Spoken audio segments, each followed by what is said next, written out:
इंद्रियों को संसार सुख से अलग ले जाकर के ठाकुर जी के सुख में पहुंचा देना, ये परम धर्म है और यही भागवत का विषय है। धनुर्दास जी की कथा आती है, पूज्य महाराज जी से सुनी हमने। धनुर्दास जी की पत्नी इतनी सुंदर थी कि अपनी पत्नी के ऊपर छत्र लेकर के चलते थे,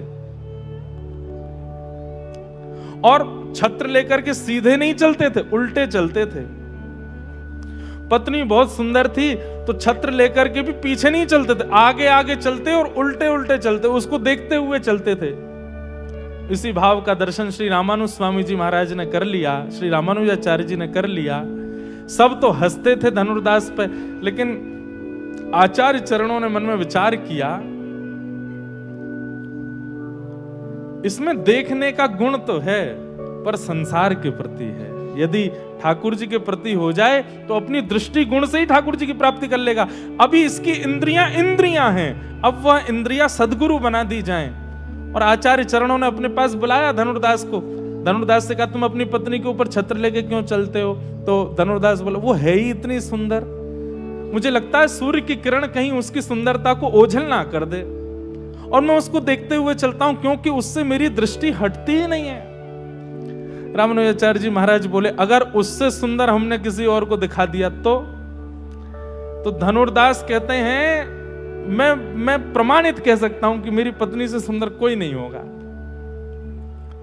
बोले चलो हमारे साथ। श्री रामानुजाचार्य जी रंगनाथ भगवान के पास गए और जाकर के बोले, ये नम रक्ष जगन्नाथ, इसकी रक्षा करो जगन्नाथ, अपना रूप लखा दीजिए। इसमें दृष्टि गुण तो है पर संसार के प्रति है। और जैसे ही धनुर्दास सामने पहुंचे हैं, श्री रंगनाथ भगवान अपने शेष शैया पर शंख चक्र गदा पद्म धारण करके जैसे ही विराजमान हुए, नील वर्ण नील कांति ठाकुर जी की जैसी प्रकट हुई, कमल जैसे नेत्रों से जैसी तिरछी कटाक्ष से देखने लगे धनुर्दास को, वहीं मोहित हो गए। आचार्य चरण बोले, हे धनुर्दास, हैं सुंदर? बोले क्या बताएं, तुमरी एक रों की छवि पर जगत वार सब लाखूं। अरे किसी के मुख पर आप मोती वार सकते हो, किसी के स्वरूप पर आप सोने चांदी वार सकते हो, पर हमारे आचार्य चरण करते हैं, ठाकुर जी के एक रोए पे पूरे जगत को भी वार दिया जाए तो भी कम है, इतने सुंदर है। कहने का अभिप्राय, श्रीमद् भागवत क्या करती हैं?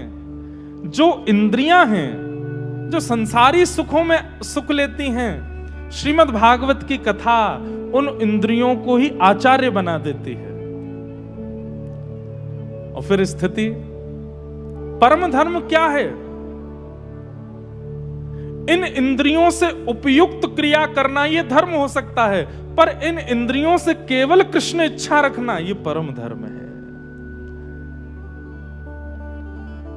कितनी भी सुंदरताएं दिखा दी जाएं, लेकिन नेत्रों को केवल चाह श्री राधा वल्लभ जी को देखने की है, श्रीनाथ जी को देखने की है।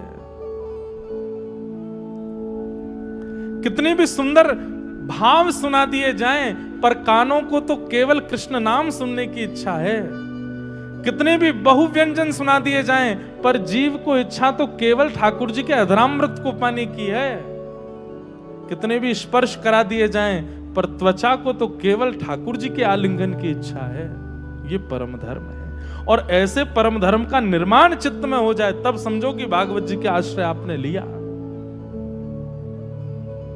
बुरा नहीं मानिएगा, कथाएं तो खूब सुनते हैं, पर अब भी जीव का चटोरापन खत्म नहीं हुआ तो आपने कथा नहीं सुनी। आप धर्म कर रहे हो, परम धर्म नहीं आया है। कथाएं तो खूब सुनी, लेकिन अब भी संसार की किसी विषय वस्तु के देख करके ये लगता है कितनी सुंदर है, तो इसका मतलब भी कथा सुनी नहीं आप।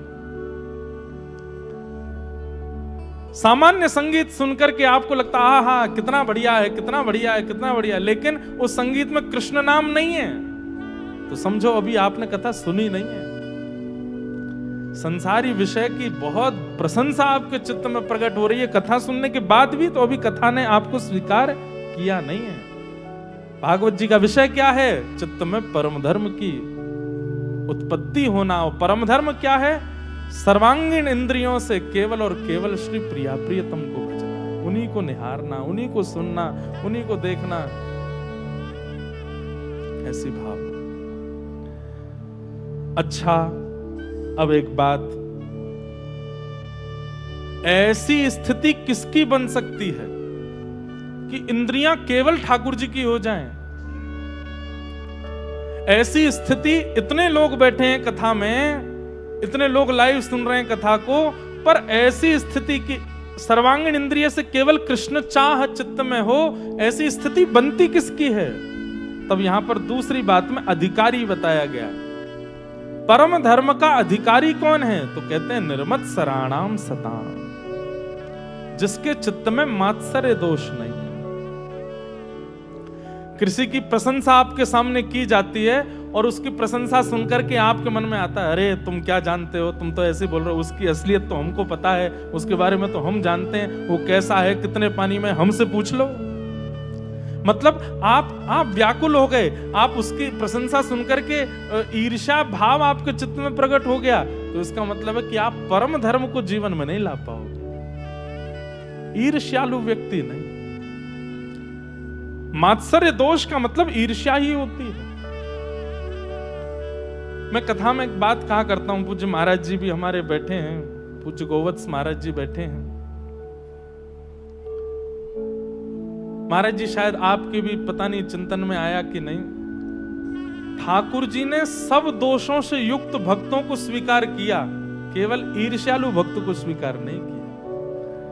काम दोष है, ठाकुर जी स्वीकार कर रहे हैं। क्रोध दोष है, ठाकुर जी स्वीकार कर रहे हैं। लोभ दोष है, ठाकुर जी स्वीकार कर रहे हैं। पर मात्सर्य दोष यदि किसी के चित्त में है, ठाकुर जी स्वीकार नहीं करते। इसलिए हमारी आपसे प्रार्थना है, ईर्ष्या के भाव से बचो, ईर्ष्या दोष से बचो। जयदेव महाप्रभु के गीत गोविंद की एक और प्रति बनाने वाले एक और महापुरुष हुए उड़ीसा में, उन्होंने भी गीत गोविंद लिखा। जगन्नाथ महाप्रभु ने स्वप्न में आकर के डांट लगाई, फटकार लगाई, बोले तुमने मेरी प्राप्ति के लिए लिखा होता तो मैं स्वीकार करता, पर तुमने ईर्ष्या में लिखा है। तुम जयदेव महाप्रभु से ईर्ष्या करते हो, अभी जाओ और अपने रचित इस ग्रंथ को बहा दो समुद्र में। ठाकुर जी ईर्ष्या से स्वीकार नहीं करते। इसलिए किसी की प्रशंसा सुन के अगर चित्त में विचलनता आती है तो आप एक बात हमारी मान लीजिएगा, आपको क्योंकि पता तो चली जाना है, जब किसी की प्रशंसा सुन के ईर्ष्या होगी तो आपको तो पता चली जाएगा। उस समय आप ईर्ष्या में बस लाल पीले हो रहे होंगे, लेकिन उसके बाद हमारी बात याद कर लेना, ठाकुर जी नहीं मिलेंगे, क्योंकि ईर्ष्या दोष है। ये ठाकुर जी को बिल्कुल प्रिय नहीं है। इसलिए प्रयास कीजिए कि कभी भी कोई अनुष्ठान भी करो ना, कभी भी किसी मंदिर में भी जाओ ना, ठाकुर जी से यही प्रार्थना करो, हे नाथ कुछ हो चाहे नहीं हो, ईर्ष्या नहीं आवे चित्त में, किसी के प्रति हमारे चित्त में मात्सर्य भाव नहीं आवे।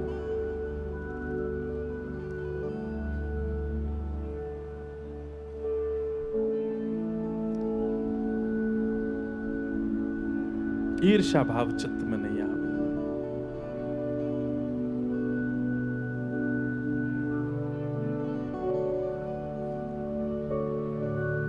ईर्ष्या दोष ठाकुर जी को प्रिय नहीं। निर्मत्सराणाम सताम वैद्यम वास्तवमत्र वस्तु शिवदम। और तीसरा विषय आता है संबंध। कथा कराने के बाद ये होता है, कथा कराने के बाद ऐसा होता है, कथा कराने के बाद घर में सुख समृद्धि आती है, कथा कराने के बाद घर में दुख दारिद्र सब चले जाते हैं, आदि आदि भावनाओं से लोग कथाएं कराते हैं। सब बात ठीक है, लेकिन मूल बात क्या है? बोले वैद्यम वास्तवमत्र वस्तु शिवदम। श्रीमद् भागवत की कथा, श्रीमद् भागवत का वाचन ठाकुर जी से संबंध कराती है। कथा सुनने के बाद ठाकुर जी ना लगे, ठाकुर जी अपने से लगने लग जाएं। ये तो कोई हमारे हैं, इनसे तो हमारा कोई संबंध है, इनसे हमारा कोई नाता है। तब समझो कि आपने कथा सुनी है। वैद्यम वास्तव मत्र वस्तु शिवदम, और वो संबंध भी कैसा होगा? बोले शिवदम, कल्याणकारी। ठाकुर जी के प्रति भगवान की भावना चित्त में है, गिरिराज जी के प्रति पर्वत की भावना चित्त में है, यमुना जी के प्रति नदी की भावना चित्त में है, गंगा जी के प्रति नदी की भावना चित्त में है, वृंदावन की रज के प्रति धूल की भावना चित्त में है। तो अभी कथा नहीं सुनी। कथा सुनने के बाद श्री गिरिराज जी जड़वत नहीं चैतन्यवत दिखने लग जाएं। श्री यमुना जी नदी नहीं साक्षात महारानी दिखने लग जाएं। वृंदावन के जितने भी ब्रजवासी हैं ये सब ग्वाल बाल और ठाकुर जी के सखा के रूप में दिखने लग जाएं। वृंदावन की रज साक्षात रत्न के रूप में दिखने लग जाए, ऐसी दृष्टि प्रकट हो जाए, तब समझो कि कथा श्रवण की है, दृष्टि ही बदल गई है। शिवदम, कल्याणकारी। कई लोग वृंदावन जाते हैं, उनको ठाकुर जी का अनुभव केवल राधारमण जी में ही होता है, केवल बिहारी जी में ही होता है। कई लोग अयोध्या जाते हैं, उनको राम जी में ही बस अनुभव होता है, बाकी सब कुछ उस धाम का उनको राम में नहीं लगता। वो सब में दोष ही देखते रहते हैं। हमने सुना है हमारे पूज्य श्री जी महाराज वृंदावन जाते तो पदत्राण नहीं पहनते थे, पादुका नहीं पहनते थे। कई आचार्य चरणों के बारे में सुना कि वे ट्रेन से जब वृंदावन पहुंचते, मथुरा स्टेशन पर उतरते ही पैर पहले नहीं रखते। अब सोचो आप कैसे उतरते? बोले ट्रेन से पहले माथा नीचे रखते, और जब माथा स्पर्श कर जाता स्टेशन का तब आगे आते। इतनी भावना कोई धाम के प्रति कैसे रख सकता है? क्योंकि उसके लिए वो सामान्य धाम नहीं है, उसके लिए वो स्थान नहीं है, सब कृष्ण में है। हमारी स्थिति बन नहीं सकती, पर हम बोल तो दें।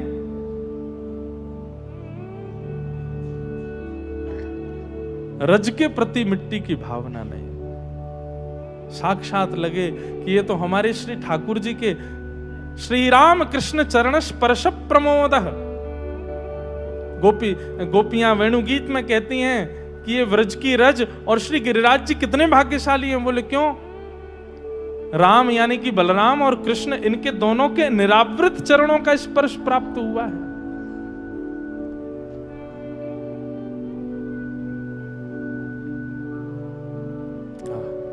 वैद्यम वास्तव मत्र वस्तु शिवदम, कल्याणकारी। सब कल्याण में लगने लगे।